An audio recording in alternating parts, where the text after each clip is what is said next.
What am I enabling? Because what I've talked about this evening isn't race or skin color, I've talked about values. And when the BBC did what you're attempting to do now, as 1.3 million people have seen on my YouTube channel, what they did was try to conflate an admiration for American values, for the First and Second Amendment, for freedom, democracy, property rights, capitalism. They tried to conflate that with race. They tried to say, if you're proud of your country, or you admire the values of another country, that somehow makes you a racist. It doesn't. So I ask you one final time, please justify your allegation that I'm a white supremacist. As a journalist and have reached to millions of people, you have an obligation, and you are blowing it with this hateful rhetoric that's further dividing this country. What hateful rhetoric? You're not answering the question. White supremacists hate me. The Daily Stormer is the epicenter of white supremacism on the internet. They declared a holy war on me. They said they would never read Breitbart again until Breitbart fired me. They said I was their number one enemy. White supremacists and anti-Semites hate me. I prefer the expression race mixing kike faggot, but whatever.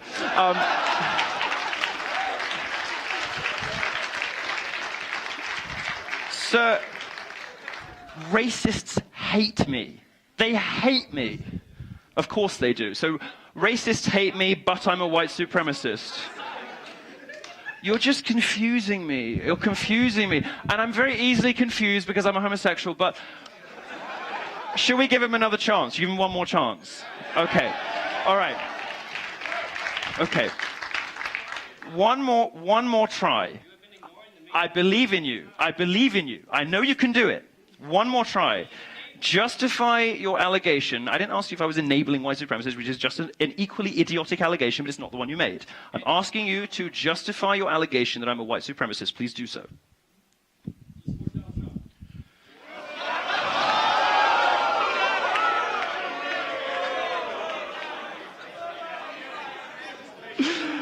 All right. I think we've had enough. We've had enough fun at the expense of the disabled.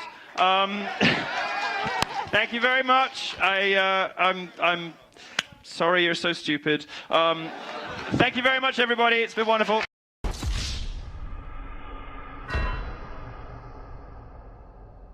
But let's be honest, let's not try and do this shell game here. You're talking namely about white police officers. You just said at least 4 or 5 times white kids are not as much in danger, black people, so don't bring up the race issue and then say that I'm obfuscating it. I'm not. It assumes hatred, and it doesn't look at statistical realities, and it is very dangerous to preach this and to get young black people to believe it, because it's not true. It's less true than ever.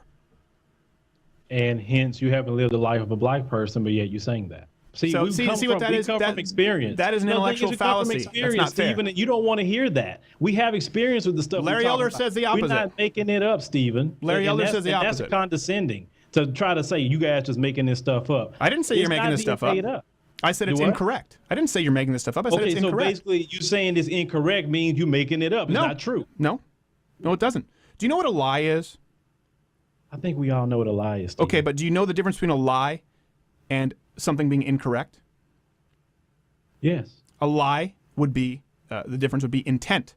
I've not applied intent here. The only person who's applied intent is you to officers. I have said you are incorrect or that information is untrue.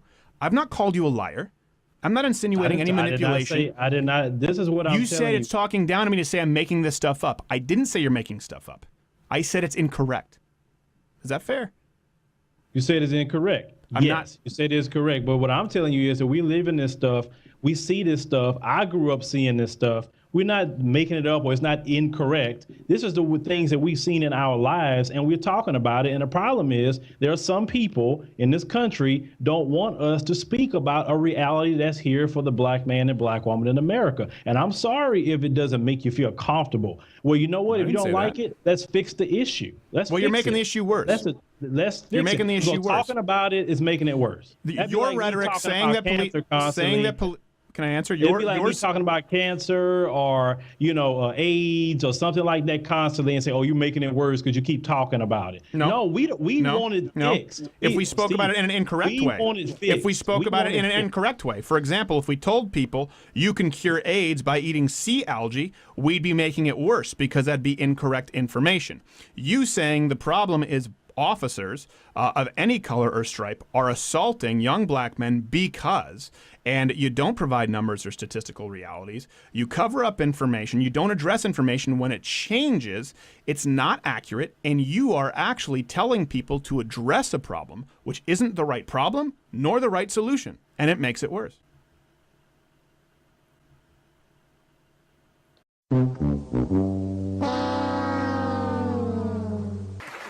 The thing about the Tracy Morgan thing, it's like... That whole thing I thought was bullshit.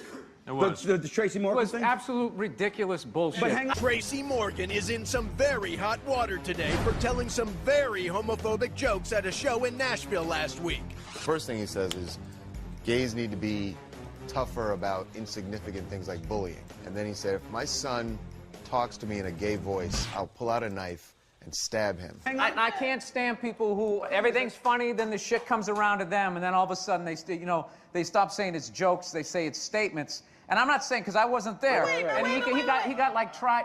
Look, you weren't there, I wasn't there, and I just felt like he didn't get a chance to say. He just immediately went into apology mode, and then all of a sudden they're parading him around like this trophy. And this is the only thing I'll say. You get to say whatever you want. We all get to, right? Absolutely. But the second it comes out of our mouths, it's no longer in our control about how it's supposed to be interpreted.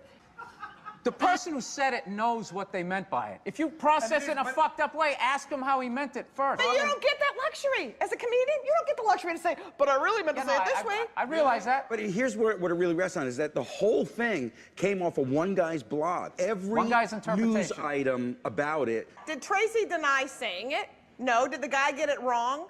No. Those two things How do you know that? Because Tracy didn't say, wait, dude, that's not exactly what I said. Whether he said something offensive or not, I just thought it was fucked up that one guy went home like with, I guess, the greatest memory ever, like a stenographer, and typed it out, and everybody's like, that's what he said, and that's what he meant, because guy in seat number 5F said it. And next thing you know, he's going around, got to apologize. That's kind of a scary thing as a comedian. Well, I've seen Tracy's act, his show is crazy. It the is show pretty is pretty crazy, over the top. I was trying to remember what he was heckling. I just remember cocksuckers, so I think we were talking about gay people. There we go. You know, the fucking lesson here is the gay community has a very strong activist community who, when they hear shit against them, they take it to the mat, and guess what? Shit happens. Yeah, but I don't agree with that. Guess what? Shit happens. That word, it can mean other things. It just can be ball breaking anytime you play sport. I was playing hockey the other day, okay?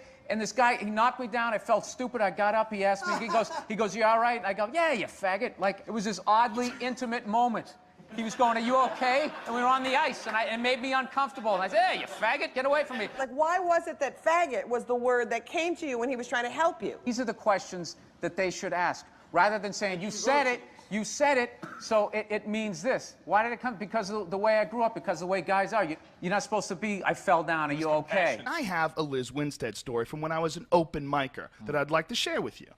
She's on stage. She had her friend Janine DeTullio, who was a very funny comic from Boston. They're all palling around backstage, this whole girls' club. She got on stage, and she said, I'm hosting open mic night, and when I'm here hosting open mic night, I've got rules. She has a list she's reading. She decides that she's going to interrupt the stand-up comedians while they're on stage and stop them from performing their jokes. This guy, Brian, I forget his fucking name, he was a guy who would struggle to keep it together on stage every time. And he was a very gifted comic writer, but a very uncomfortable performer. So he goes on stage, and he has this joke.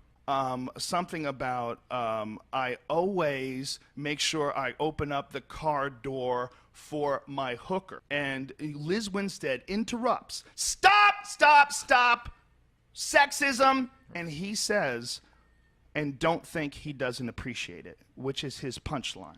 Okay, so she's standing on stage right after he says that, and she stopped him, and he's so awkward, he's got his eyes closed during his fucking thing. Now, we have this idea that before feminism came along in the 60s and 70s, that domestic violence against women was completely socially acceptable. Now, I don't understand how one can come to that conclusion when the President of the United States wanted to bring back corporal punishment, which had been banned, right, in most states at that time, exclusively to punish men who batter their wives. And especially since the treatment in communities for men who were battered by their wives, of which there were many, and you can see friezes and artwork from the 1600s and the 1700s that show women battering their husbands with their rolling pins and their skillets and all of that. Robbie Burns' Ode to a Henpecked Husband, all of those things. There were women who were abusive to men at that time, and the treatment that the community gave those men was either the Skimmington Ride, which was the practice of the community coming around the house at night and beating pots and pans and screaming and throwing things at the house to shame him for allowing himself to be beaten by his wife. Or they put him on a donkey backwards, holding its tail, and rode him around the town square and threw, or strapped him to a cart, and threw rotten fruit and vegetables at him to shame him for allowing his wife to beat him, okay? And these things have been just quietly erased from modern scholarship and modern accounts of history, right? Back when we thought it was okay to beat your wife, right? When we thought it was okay to beat your wife, at least when it was extremely egregious, particularly egregious, we'd strap the guy to a whipping post and give him 30 lashes. When your wife was beating you, right, it was you that got punished by the community, right? So I don't know that feminism has a balanced perspective on any of these things. I really don't.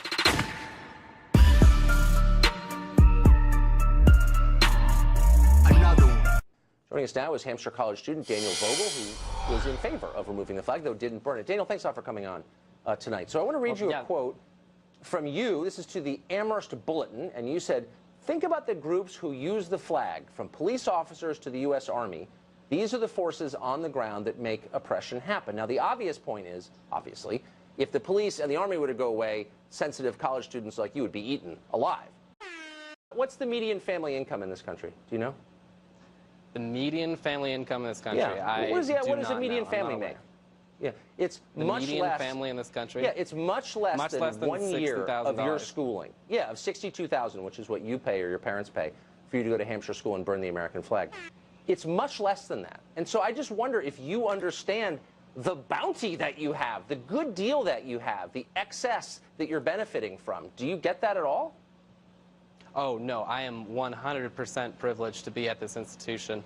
And I think that I have to recognize the fact that the wealth of my parents that was able to pay for this institution was garnered off of slavery and was taken from exploitation. The land that I live on was taken from Native peoples, and the land that I live on back in Portland, back home, was taken from Native peoples. It's the wealth of the people who've been oppressed and who've had things stolen from them that allow me to go to this institution. But then, so why are you doing it? I mean, honestly, why are you doing it? I mean, why not go pick apples in Washington State? Why are you consuming $62,000 a year of this blood money, as you describe it, to sit around campus and do pointless rhetorical and symbolic acts like burning flags? I mean, why not work with the people, the laborers? No, I very much disagree that removing the flag was a not useful thing. I mean, it got me on your show, correct? It's a useful tactic in terms of getting voices out there. And I think that going to a school like Hampshire College, I'm not here to defend going to Hampshire College. What I'm here to do is I'm here to defend the removing of the flag from our campus, which was overall a democratic process. So I can understand the context of this. Very quickly, you're for diversity, obviously. And yet, I bet there's virtually nobody on your campus who's openly supporting Donald Trump. Do you yearn for more diversity on your campus, or are you happy in a world where everyone thinks like you? I think diversity is a different word when you're applying it to political political standpoints versus different aspects. Like, I can leave Hampshire College and go to UMass or Amherst College right next door and you know, expose myself to different viewpoints. The point of Hampshire College isn't to you know, create a model of our country and then you know, simulate like political debate and whatnot. It's to figure out, well, what is, you know, most liberally correct? What is the most, you know, social justice academia? I don't want to live on this planet anymore. Well, I mean, when it comes to we've heard a lot about the imbalance of power between, for example, employers and employees, people who have better education versus people who have less education. I can say with a firm heart that the worst imbalance of power and the most violative principle when it comes to consent is the idea that you're losing, so you bring in the guys with the guns to enforce your point of view is to pay. That seems to me the least voluntary system, which is exactly what minimum wage is. As far as teenagers, the reason that teenagers are not constituting a huge percentage of the people working at minimum wage is because they're all unemployed. The fact is that Washington State has an incredibly high teenage unemployment rate, and when it comes to the minimum wage in the state of Washington, as we all know, the state of Washington has the highest minimum wage in the nation. So there is a relationship with regard to teenagers. As far, look, in an ideal world, and I'm sure we'll get to this, I'm wondering what exactly the minimum wage should be. Why $15? Why not $35? Why not $55? Why not $100? If we are going to be ideologically consistent about all of this... Are you going to fight for a $50 minimum wage? I will fight right alongside you for $1,000 minimum wage because I want to see leftist policies implemented in the city so that people actually recognize what impact they have.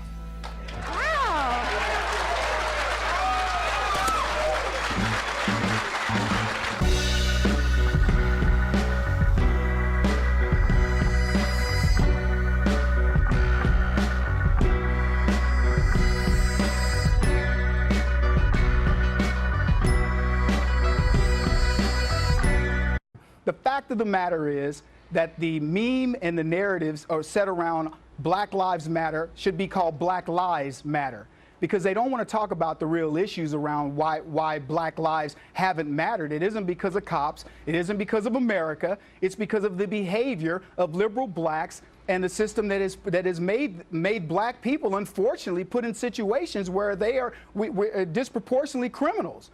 And so this idea that you can't come over the top of that and say, don't all lives matter? What, 87% of this country's lives don't matter because black lives do? And I mean, Mark, the thing is, way to get the other half to listen to you, right? I mean, how are white people going to respond to the booing of the fact that their lives should matter? Yeah, I don't think anybody disagrees with the statement that all lives matter. I don't think any of those I think you're wrong about that. Protesters disagree with that. But let's listen to this in context. What was happening there was a protest that erupted about the Black Lives Matter. Obviously, there's been a lot of frustration in the black community over news of a new woman that was died in police custody again in Texas. And so no proof that that was by an intentional action by a police officer whatsoever. No, well, we should reserve judgment and wait to see how this unfolds. Unfolds. We should have in the Michael Brown case in Ferguson, which helped give birth to the Black Lives Matter movement, the fact of the matter and it was based on a lie. The fact of the matter is more than 400, about 400 people have died at the hands, unarmed people at the hands of police, and a disproportionate number, and I'm sure Kevin is outraged by this, a disproportionate number of those is black. Now, listen to why this is insensitive. But way more white people have been killed at the hands of police officers over the past 2 years than blacks have. If you look at proportions, that's not exactly right. There's a proportion more black members of the community have. But go ahead. That's Kevin's turn. Go ahead, Kevin. Absolutely. Look, it's absolute fallacy. And it's what these guys do. They come on all the time. They spew out this nonsense data because they know that the least common denominator is not going to check it. It's nonsense. White people are killed in disproportionately more high numbers in percentage to crime than blacks. And you don't see white people running around talking about white lives matter.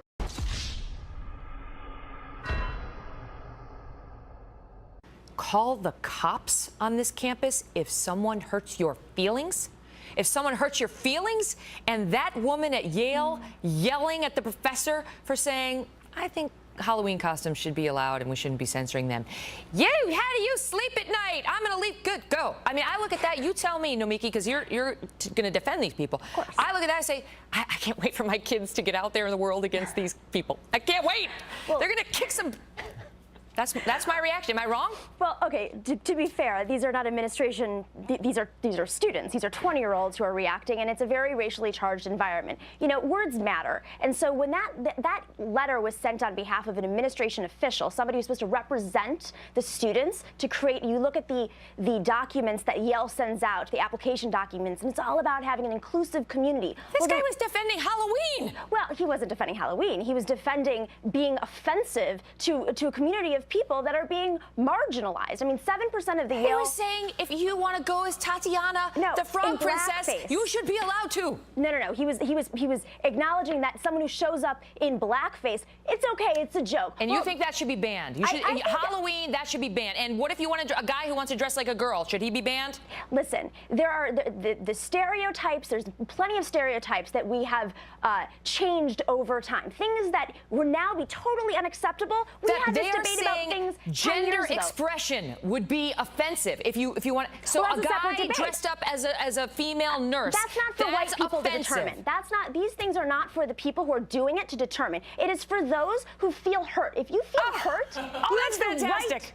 I hope you have young kids like just exactly my kid's age. Ben, you take it. I understand the offense. I understand you go to the race place and all that, what happened with the swastika, but you can't wear the Halloween costume you want unless no one finds it offensive. Well, now the selectively offended get to run the rest of the country. I mean, this is what we are creating. We are creating a society of panty-waist fascists. What we are creating is a group of people who are oversensitive to everything and then are willing to call the cops as soon as they are offended. It's actually incredible, and it's a violation of the First Amendment, which you saw with a professor from the Mass Communications Department at Missouri telling reporters that they have no right to be there, and at Yale you have students shouting people down. If this is the climate that we're supposed to create, if this is supposed to create openness and tolerance on the campus, I'm missing the openness and tolerance in let's call the police if I'm mildly offended because my feelings have been hurt. I mean, this is creating a country of crazy people. How can you watch this and not go crazy and think that everyone who's involved in it is crazy in the first place? How about that woman from the communications department, Nomiki? Listen, shutting down the student reporters from filming the protests she was promoting. Guess how you promote them? Put them on TV. I do agree with that, and I think that Josh Earnest has said the same thing. There's a very thick line between being politically incorrect and being racist, and words matter. So when a community of people that has been perpetually marginalized at institutions across America over history feels offended, we should acknowledge that. And I think that these protests are a reflection of a community of minorities that feel unacknowledged and not respected. And so, Ben, I read your article today, and I was shocked by the language you used. You were saying that it's time for the right call the police to right fight. Yeah. No, but you read his column. Evidence. All this is screaming and feelings. How about like a shred of evidence, even for the incidents that actually happened at Missouri that drove this? Really? Where was the police report exactly when it came to, for example, the first N-word incident that led all of this? There was no police report on any of that. In the second incident, at the N-word at the University of Missouri, the administration investigated, and the kid's under investigation. In the third incident with the cop car, with the car hitting the guy. Let me just ask you this, because we're short on time. You tell me, Nomiki, whether we are training these kids to be little cupcakes who never have to encounter anything offensive, assuming everything you said is offensive. They never have to encounter it because they can call the cops or they can get their administrators fired, or whether it's better to educate them that there are offensive things in life, there are insulting things in life, there are people who will say very incorrect or impolite things about you, politically incorrect things about you, very publicly and in a way that you might feel very offended by, and you have to deal with that in life.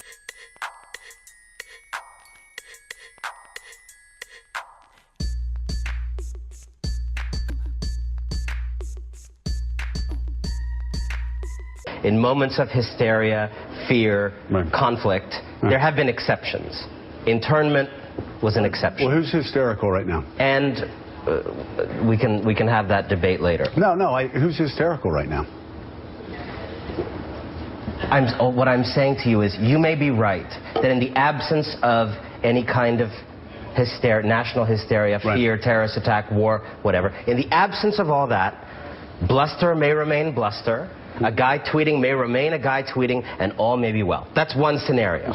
I just think we need to be alive to a second scenario that our country also gives us the basis to think about, and which I think is underrepresented in some of these conversations, which is that at certain moments, a terrorist attack of a particular kind that fills people with fear gives the president a license to do things that he could not do 2 days before. We know that with mass surveillance. We know it with torture. We know it with internment. I don't think it's underrepresented. I think the problem is that fear has been overrepresented in these papers. And you have a situation where it's the boy who cried wolf, and everybody keeps talking about him being a neo-Nazi. And then what happens is, what do you call him next after call him a neo-Nazi when perhaps somebody in the administration does suggest something that Joe, do you think of the Constitution? You read history and you know very well there have been moments like this where there have been disagreements about the appropriate level of alarmism. FDR, correct? No, I'm talking about other countries that went in worse directions. But than we I'm talking did. about our country. But the part of the problem is if we only talk about our country, we're not actually being fully vigilant. Actually, we are being fully vigilant because, as the editor of The Economist said, our country actually is different. And by the way, there's a reason why dictators have not been able to do in our country over the past 240 years what they've been able to do in other countries. That's because James Madison put together a constitution along with Alexander Hamilton that created a system of checks and balances. They were able, that by the way, that will, and I've said this to Donald Trump before, when he was attacking Paul Ryan, they said it on the air, Paul Ryan, he can shut you down and Joe, stop you from passing under that system of checks and balances. We were able to do torture. We were able to do mass surveillance. We were able to do internment. We were able to do segregation. We were able to do slavery. So all I'm suggesting to you is that within our tradition of things that have been judged legal, I'm not saying, let's just say I'm ruling out things more worrisome than those things. But we can agree those things at different points in our history have been considered legal and constitutional. Internment, et cetera, yes. And the internment case, Korematsu, has never actually been overturned. All right. So, I understand the case for being calm, but if no, I'm not saying being calm. If you are wrong, what we get is something very much more dangerous than if I'm wrong. That's all I'm arguing. That's why I said we stay vigilant. I just personally have confidence in the Supreme Court of the United States and Congress and the system of checks and balances in our Constitution that I do think that we don't need to jump out of they keep yelling at us. So we don't need to jump out of windows with our hair on fire. Although, how Anand may feel is that's easy for us to say. I mean, your family, Thanksgiving, talking fear about, is not evenly distributed right now. That's fair. Fear is also contagious. Yeah, fear is contagious. And we have nothing to fear but fear itself. Also, I think it's a little scary that a month before he even takes over the presidency, we're already talking about the need for a Supreme Court. Well, that's scary to you. That's called the First Amendment. You want the First Amendment to suit you the way you want to suit it. I guarantee you, Anand, there are 50% of Americans at least who believe that somebody that burns the American flag should be. And the whole point of the First Amendment hold on a second. is to restrain what a majority can do. Okay, but the First Amendment also has its limits. I support the ability of people to be able to burn the American flag if they want to. But people have the right in this country to debate it. And it does not mean that the Third Reich is going to march down our streets. I didn't say Third Reich. Somebody tweeted it. We don't, okay. I don't worry about flag burning. You have the final say, and we've got to go because they're screaming in my ear. Go. I don't worry about the desire to criminalize flag burning. I desire about the punishment included in that tweet, which was the stripping of citizenship, which is outside that's the not going to happen. I'm not. He's the president-elect of the United States. And the Supreme Court fact that will he not proposes it. You're not being rational now. I've got to just say this before we go. You're not being rational. If you believe the Supreme Court of the I'm not being rational for taking the president-elect of the United States at his word. Let me finish, because you know what I'm going to say, and you don't want me to say it because you know I'm right. The Supreme Court of the United States of America will never, under any circumstances, allow anyone to be stripped of their citizenship because they burned the American flag. And if you don't believe that, then you haven't been reading constitutional law for the past 70 years.